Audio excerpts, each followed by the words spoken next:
So నేను coffee కలుపుకునే లోపు సిద్ధుకి carriage పెట్టడానికి రైస్ వండే ముందర కాసేపు నానితే మంచిది అంటారు కదా. సో దాన్ని వాటర్లో వేసేసి కాసేపు అట్లా వాటర్లో సోక్ చేసేస్తాను అన్నమాట.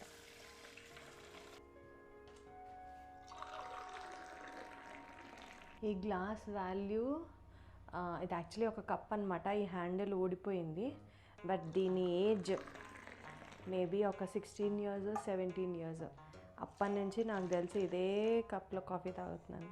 ఇంకే కప్లో కాఫీ ఇచ్చినా కూడా సహించదు. ఎక్కడికన్నా వెళ్ళినా కూడా ఇది క్యారీ చేస్తాను, హ్యాండిల్ ఊడిపోయినా సరే. చాదస్తమా చపలిచ్చిత్తమా అనుకుంటున్నారు కదా.